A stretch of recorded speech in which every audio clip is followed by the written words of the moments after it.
One man, one mission, to rid the world of chronic anxiety once and for all. The anxiety guy, Dennis Simsek, shares his personal transformation from living a life filled with overwhelming worry to becoming a full-fledged positivity machine, a leading authority in generalized anxiety. Dennis gets to the truth of your mental health challenges and sets you on a path to transforming each and every area of your life. Here he is, the one and only, the anxiety guy.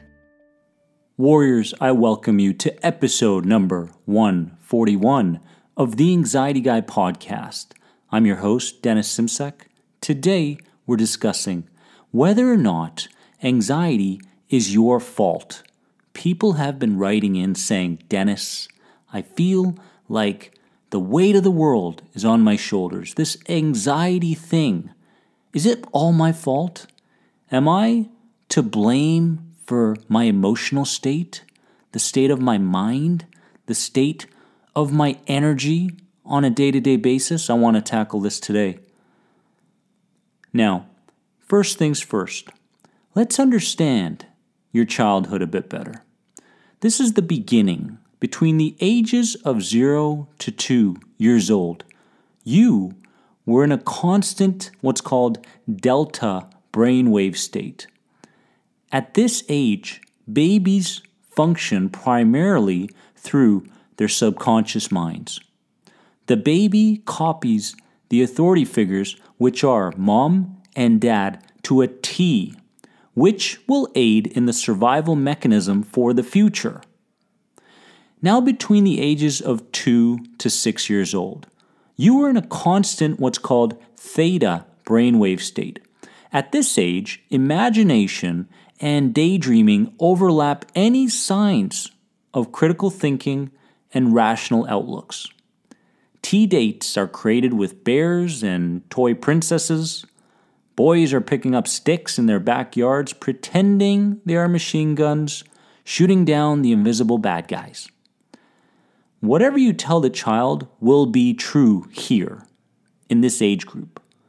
The template for life is formed right here, along with the building blocks of your identity, 2 to 6.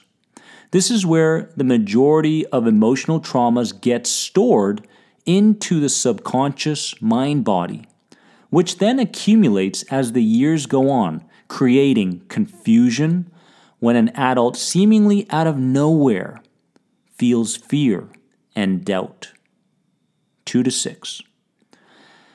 Now, between the ages of 6 to 12, you were in a consistent alpha brainwave state. This is when the rational, logical, analytical mind starts to form. Children begin forming their own conclusions and opinions about things. And the left and right brain hemispheres, meaning thought and creativity, begin to work congruently. It's a happy time. It's a good time for the brain. It's a good time for development. Or is it? Learning is accelerated here, and the deep continuation of a person's identity continues. The relaxed and carefree state a child is in here means fun. Fun means that kids have neurogenesis, or what's called brain growth, which gets shut down by what's called stress.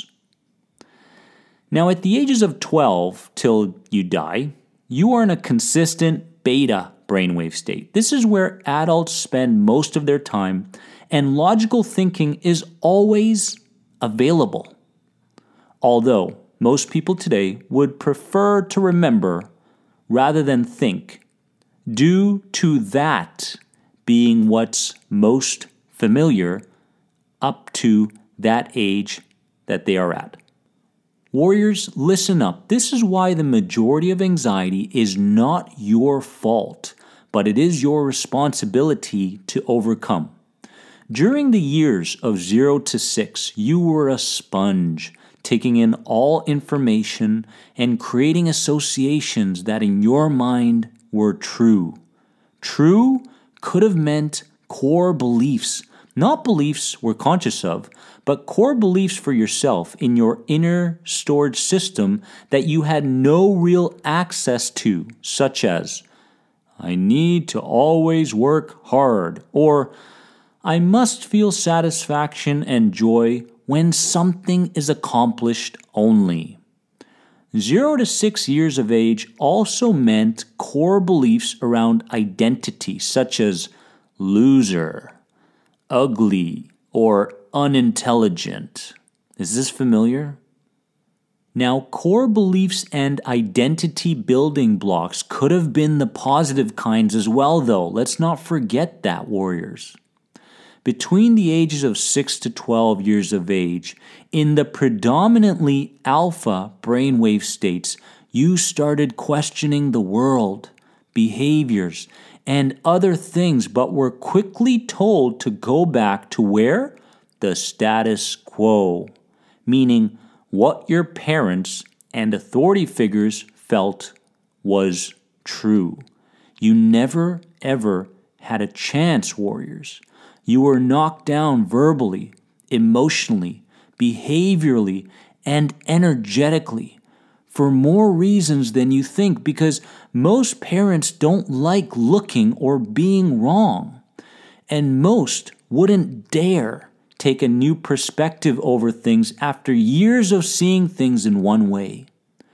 There's also a significance factor working here. Let's not forget this, because most parents feel that being wrong would be to become a bad parent.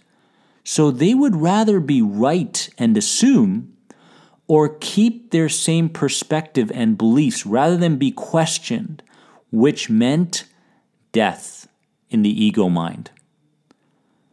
The harder you tried at age 12 and beyond to engage in your rational thinking and imagination collectively, you were continuously shut down by schoolmates, teachers, parents, etc. This sent a signal to your subconscious mind, and the message was this. Ready? Don't ever question how things are. Do what you're told. Stay in line generationally and educationally, and you'll earn a living, raise a family, and die as a so-called success in the books of the passive ones. I call BS. BS and more BS. I'm just going to say it, men. You ready, men? You had no chance at growing real balls. And ladies, you stayed stuck your entire life, having never updated your core, crappy, unhelpful, delusional, and self-sabotaging core belief systems. So you connected thinking to pain and obeying to pleasure unconsciously. Which is why now, when you try and make a positive change in your life, you're wondering, what the hell is wrong with me? And you circle around ideas such as, I don't have it in me, I'll never be able to maintain it, etc. Because you've never had practice in thinking and never got around to building enough repetition to believe something different. The truth is, we were taught to obey. We were so taught to obey.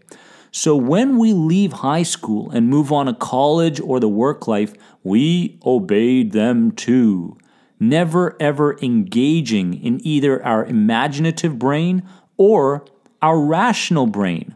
We became walking zombies, nodding our heads, agreeing with everyone with the hopes of being accepted in a world that cared as much for us as a tiny animal.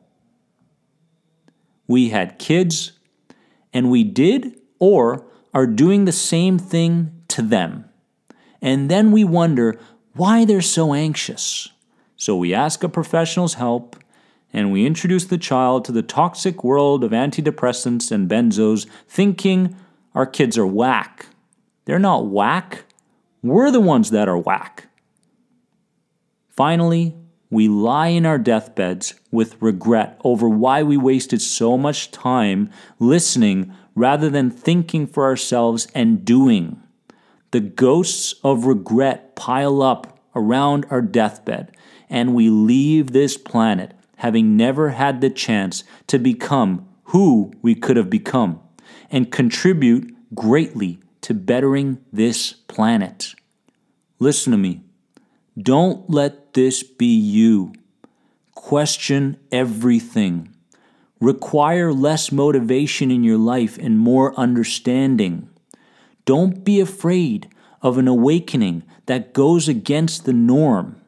The norm that is the collective consciousness, that is the combined energies of the ones that are asleep and walking dead in your city and current circles of so-called friends. My friends, I love you so much. You are more than anxiety. See you soon. Thanks for being an important part of the Anxiety Guy podcast community. If you enjoyed this podcast, please leave a positive rate and review. If you're searching for further support on your road to recovery from anxiety, head over to anxietyexit.com and take part in the powerful End the Anxiety program based around the CBT model. If you're searching for a more one-on-one approach, you can sign up now for personal coaching sessions with Dennis via Skype. Remember, you are more than anxiety. See you in the next episode.